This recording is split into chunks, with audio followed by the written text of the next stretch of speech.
Exponential search algorithm is a combination of the jump search algorithm that we discussed plus the binary search algorithm that we also have that also we have discussed in the previous session, and its time complexity is O log n. Now, herein how it happens is, as it is again a divide and conquer strategy based algorithm. Now, as per every divide and conquer algorithm, it also basically intends to break down the problem space at every iteration into the smaller chunks, and how it basically distributes or cut down the problem space into smaller chunks is this. So it has, now we are basically dividing the problem space. The problem space is what it has to have the start counter, it has to have the end counter, right? So now start counter for the initial value will start at 0, and the end counter is basically incremented by a size, a particular size. As we saw in the jump size, the size was constant, but here in this particular exponential search, the size is in the multiple of 2, or it could be any value in the multiple that you want to devise. So here the standard implementation, it multiplies by 2. So for the algorithm, we have exponential jump size. The initial value is 1, and at every iteration, whenever it is not able to find out that particular element, and we will discuss, it will multiply this jump size by 2, and then look for that the problem space of the value is there or not.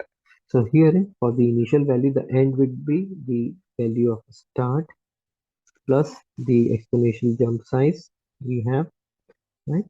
And now since this value cannot exceed n minus 1, which is the last element, so we need to take a minimum of these two, right? So here we will have the minimum of what is the start is 0 and exponential jump size is 1, and the length of this particular array is 8, so minimum of 1 and 8 is 1. So we have got the start and the end.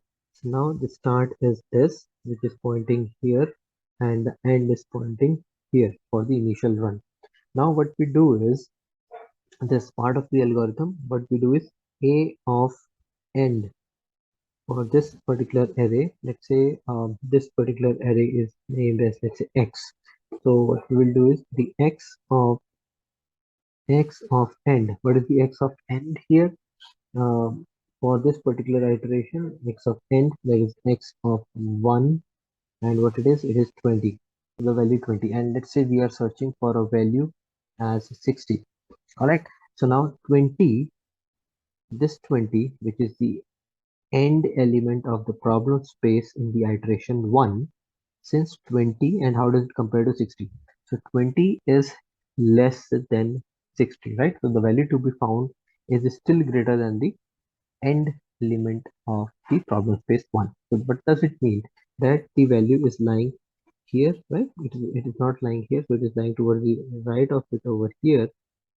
So now what we do is basically move our problem space towards the right.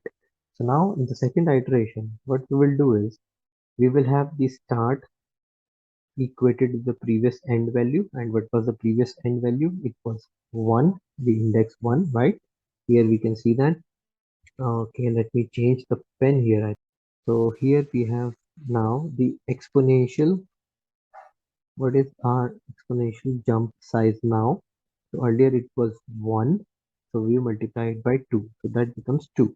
So our end, the current end would now become minimum of, that we have already seen here, minimum of start plus exponential jump size plus the or the n minus 1.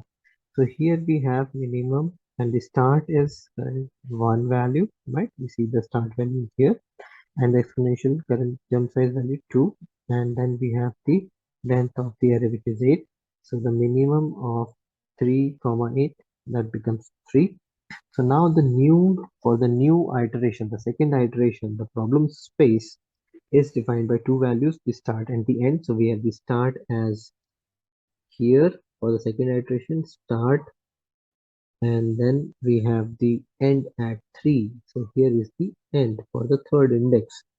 So now again what we see is a of end What is a of n? A of n is equal to a of 3 is equal to 40. Now, how does it compare to 60? The value which we need to find out is 60. 40 is still less than 60. That is, 60 is still greater than 40. So that becomes, it lies again onto the righter side. So what we do is in the third iteration, let me change the pen at this particular time. And now in the third iteration, what we are going to do is we are going to have our start is equal to our previous end, right? So previous end was what? It was 1. The previous end, sorry, not just not 1. Previous end was 3, right? So is equal to 3. And we have the exponential jump size, which is now going to change. So earlier it was, what was your exponential size earlier? 2. So 2 into 2 is equal to 4. So therefore our end becomes again the minimum of whichever two values we have. We have the minimum of this previous start is 3 plus the jump size is 4 comma 8, right? So minimum of 7 and 8, it is 7. So 7 is here. So this is our index 7, right? So what we have got is in this particular case we have the start as 3. So start is again here. Start is 3 for the third iteration, and end is coming at 7. End is at the 7th position. So now between these two, so a of end is equal to a of 7 is equal to 80. So now how does 80 compares with 60? 60 is less than 80. So a value to be found is less than 80, and since it's a sorted array, we know that in this particular problem space, this particular value is going to lie. So our problem space now becomes this, the value between start and end, inclusive of the ends, 40 and 80. So if we want to see what is our current understanding of the problem at hand, is that we have now a sub array of problem spaces wherein the value lies from 40 till 80. Okay, so we have 40, 50, 60, 70 and 80. And now this is our problem space in which we know that okay, value would be lying. Now in this particular array, what we need to do, we need to apply the binary search algorithm on top of this. Okay, so I quickly want to see how the binary search algorithm will find it out. So we have the start element as 0, 1, 2, 3 and 4, and we have seen this in the previous lecture. So I'll just make it quick over here. So right now we have the start value as 0. We have start is equals to 0. We have end equals to 4. We work on by finding the mid value, which is 0 plus 4 by 2 is equal to 2. So the mid value is 2. So now we have the element 60 which we need to search for, and in the middle we find out the 60. So that means if we are able to find out the element, then that means it is existing over here, right? And then we basically return the element as we have found it out. I found is equal to true. So this is how the algorithm works out, the exponential algorithm. Now let's look at the implementation of it. So as we discussed about the algorithm here, the exponential algorithm follows a divide and conquer methodology. It actually does a binary search once the problem space has been identified following the exponential algorithm, and exponential algorithm is in fact an extended implementation of the jump search algorithm, wherein the jump size was fixed in the jump search algorithm. Herein the jump size keeps on increasing in an exponential way as a multiple of 2 in the standard implementation, and you can also devise your own multiplicative factor or the exponential factor while basically working out with the problem at hand. So now the prerequisite, again, the prerequisite for the exponential search is the array which is available to us, that is in the sorted fashion. It will be either ascending and descending. The implementation of the code that we are going to see is in fact is basically taken into is taking into it the assumption that the array is in the ascending order. So now here is the implementation of the algorithm in the flowchart manner. So we start with it. We have got the list, which is a sorted list in the ascending manner, and then we have the value val, which we need to search in that particular list. We find out the length of the particular sorted array, and we have the initial counter of the start of the problem space as 0. and then we define the exponential jump size, which is equal to 1 to start off with, and we basically end uh, the starting value of the value end is equal to exponential jump size, that is equal to value 1, because the start is 0 at this particular minute. Now what we do is we iterate up till start is less than n minus 1. So we iterate till this particular point, because at every iteration or after every iteration we equate the value of start to the end, right? So in the last iteration, what would happen is end value would be n minus 1, right? Now if we basically do one more iteration after last iteration, then what would happen is the value of the start would be set as the value of the end, which is equal to n minus 1, and this is where we need to end the processing, right? So therefore we basically check till the point start is less than n minus 1. If it is, then we see if the value is less than or equal to the x end, that is the value of the or the end index of that particular problem space which has been identified. If that is greater than the value which is to be searched at hand, then we basically implement the binary search, because we know that okay, this is a problem space of reckoning, and this is where we need to search out if the value is present in it or not. And the exponential search, what it does is it basically implements the binary search on the problem space identified. So now again for the binary search, we will pass in the sublist the problem space that we have identified and the value which we need to search into. So there is a different function which is implemented in the previous section of the binary search, and that is what that function can take care of searching it in the problem space binarily. So still, if we have not reached that subarray or the problem space wherein the end index of that problem space is greater than or equal to the value to be found, then we basically continue our search, and then we need to redefine a new problem space. And the new problem space is defined by wherein we take the start counter as the end counter. Here a bit modification or improvement could be done is basically we take the start counter as n plus 1, that is could be an additional improvisation on top of the current algorithm.